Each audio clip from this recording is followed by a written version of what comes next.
Hey loves, welcome to my channel. My name is Chechi. If you're a new subscriber, welcome. If you're an old subscriber, thanks for sticking around with me. In today's video, I'll be talking about abortion and how people see it, if it's a sin, if it's not a sin, if it is morally upright for us to do it. So guys, let's get right into this video.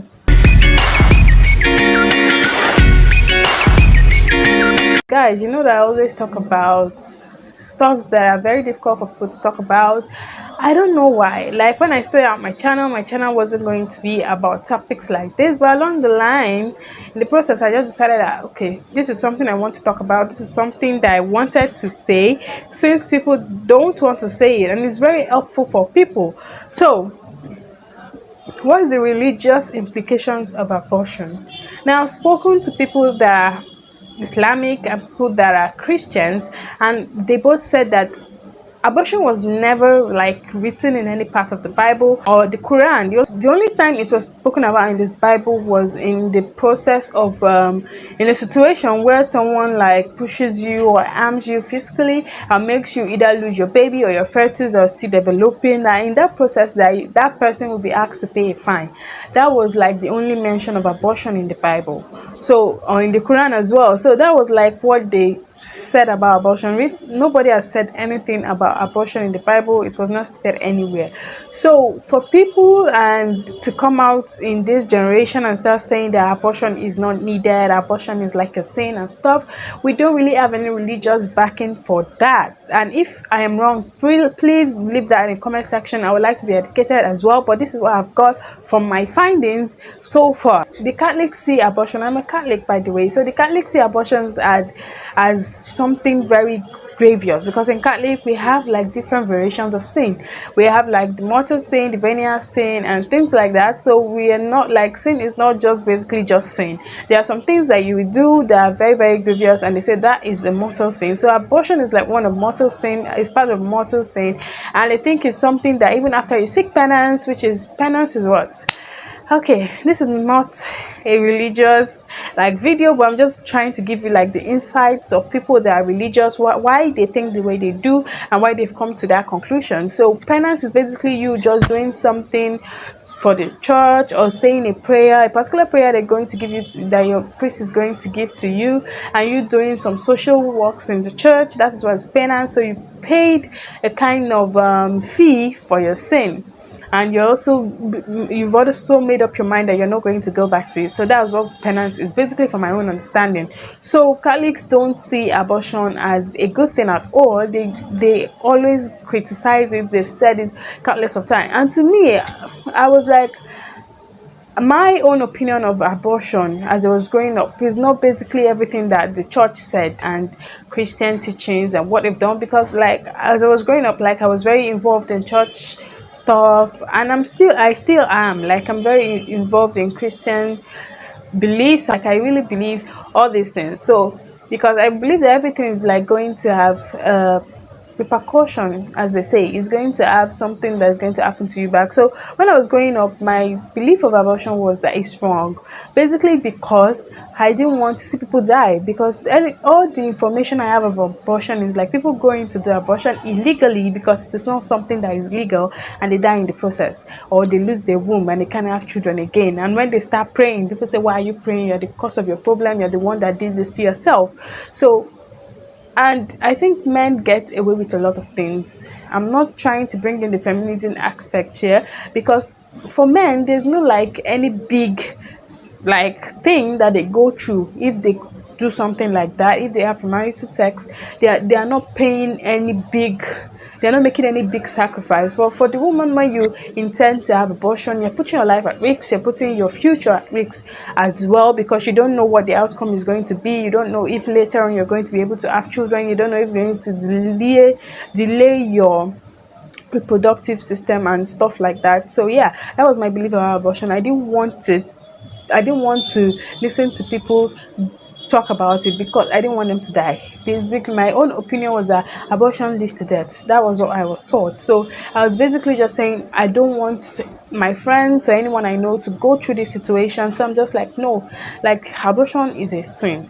because in the process you are killing somebody and you are killing yourself. But the argument now is, when a fetus is not even developed yet, when nothing has occurred, can you call that abortion when you take care of it at that point? That's why we have pills these days, morning after pills, that you can just take, and it doesn't even put you in that situation of having an abortion. It doesn't put you into the situation of ever having to go through abortion. So morning after pills now, people still consider that a sin because they still believe that you're stopping the creation of a human as well. So for me, I don't think that is, because you're preventing the eventual mortal sin. So you're just like, no, I don't want to go through abortion, so I'm going to take care of this now at this early stage. But you know the way people think. So I'm just like, now I'm like surprised that the US, like of all countries, the US is like saying that abortion is now illegal.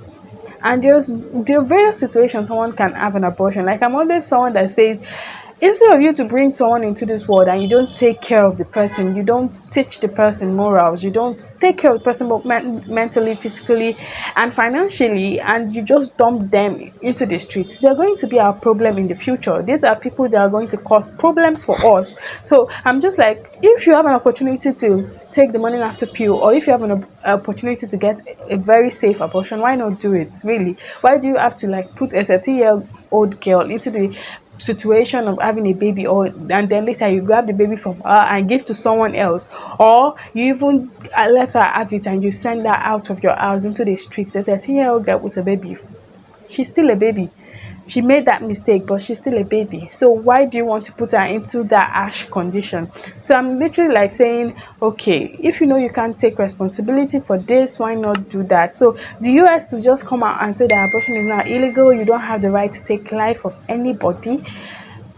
The fetus is literally not a person yet. So I don't know, it's very scientific. It's not yet a person until certain things happens to that egg and the sperm before it even becomes a child. So why do you have to tell someone that you can't get this done?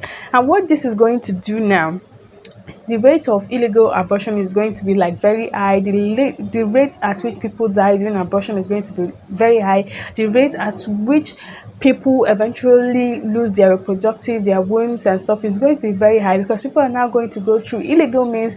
And these illegal means, most of them do not know what they're doing. Most of them are just like using you as a test, a lab rat. So they're just going to do whatever they like, and at the end of the day, you're bleeding for days, you're losing your womb, you become infertile, or something goes wrong. So but there are situations that people really need to get an abortion done. Like, if someone is raped, you don't have the right to tell that person to have that child.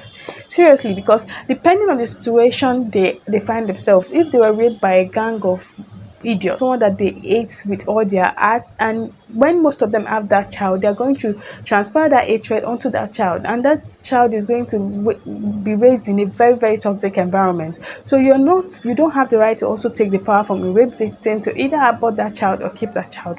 Most of them are forced to keep that child because there is no like legal means of getting an abortion, and they've heard always that abortion is going to lead to death, you're going to lose your womb, you won't have any children in the future, and most of them are now forced to keep that child. And when they keep that child, they don't raise them right. They're like, when most people cannot control that hatred overwhelms the hatred, controls them, controls the way they react to their children, and at the end of the day, that child is like going through a lot in that environment. And you cannot blame the mother, because you forced the mother to bring that child to the world and let them be exposed to such toxic environment. So my opinion is like, you don't have the right to take away that from women. And men are always making decisions for women. Men are making decisions for the way women should react to situations, the way women should express themselves, which is not right. You cannot tell me how I should live my life. You cannot tell me how my body should like undergo some situations. You can't tell me how my body should be treated, because you're not in my shoes. You don't know how I feel.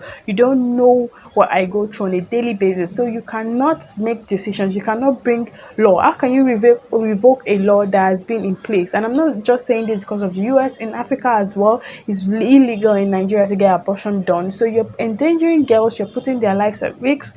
You're also forcing them to become mothers that they don't want to be. And why you're letting the men off? Most of these men, when they just rape someone, they are off. The law doesn't even take it course. It's just recently, and it's because of the advent of like social media and stuff that you see that okay, there's some form of law against rape, and they're kind of trying to implement it. But at the end of the day, most of them, like I watched a show where a woman came online. I think that is the breakfast show on TVC or stuff. The woman is like a lawyer. She's like always fighting for women that are molested and raped. And out of all her cases, she has never won one. She has never won, and all these women were raped and they reported, and people don't even take them seriously. People will tell them it's the way you address them that put you in that situation. If you're able to raise your son and to teach them that women are not object of sexual arousal, and then they're going to say that okay, they're going to respect women. When they see women outside, they're not going to like say, this girl, I'm going to press her ass, I'm going to press her bust, and she's not going to say anything, she's not going to report to anybody. Because really, when you report, people are going to look at you first. They're going to say, okay, you are dressed like this, you are the one that put yourself in this situation. So really, we need to stop that. I don't know why men make decisions about how women should feel about their bodies, about how women should be represented medically and everything. So for me, really, there are situations, because of my Christian upbringing and my morals, I'm kind of skeptical about, saying like everyone should go and have abortion. I'm like, abstain. If you know that this person is not your person, don't put yourself in that situation whereby okay, if something goes wrong, they are not going to support you. So I'm just like, but if it's for rape victims, also if like a child has like some abnormalities, it is the right of the parent to decide if they want to get rid of the child, because you can't force me to raise a physically challenged person because you're saying that abortion is illegal. So I think there are also variations in that law that accommodates that situation. But at the end of the day, you don't have a right to tell someone to have a child. You don't have a right to tell someone to raise a child. Since you're saying that they are killing people, they are endangering people's lives, they are killing children that are not yet formed, children that have not come into the world, you don't also have the right to force them to raise children, to force them to bring someone into the world, while at the end of the day, they're not even going to take responsibility, they're not going to take proper care of that child. So in some Islamic states, abortions are approved during the case of incest, rape, social and economic reasons, and mental and physical reasons. So this is something that I've said. You can't force someone that is mentally challenged to raise a child. You can't force someone that is financially incapable to take care of a child. You can't force someone that has undergone rape and has that trauma on their minds, and you expect them to raise a child properly. So in these situations, I think that abortion is really necessary. It is very, very necessary, because we need to start bringing down the rate of children on the streets. Like nobody takes care of them, they're basically going up themselves. You see some of them, they don't have any form of respect, they don't have morals, they just, because they raise themselves practically, and nobody deserves that situation. So this is my 2 cents about this topic. If you disagree with me, let me know in the comment section. If you have something you want to say, if I've said something wrong, if you have facts to back it up, I want to hear it. So guys, I hope you enjoyed this topic. Until next time, I love you always. Please do not forget to subscribe, do not forget to like, share my videos, tell your friends to tell your friends to come onto this channel where I talk about everything that people don't want to talk about. Until next time, I love you guys. Bye.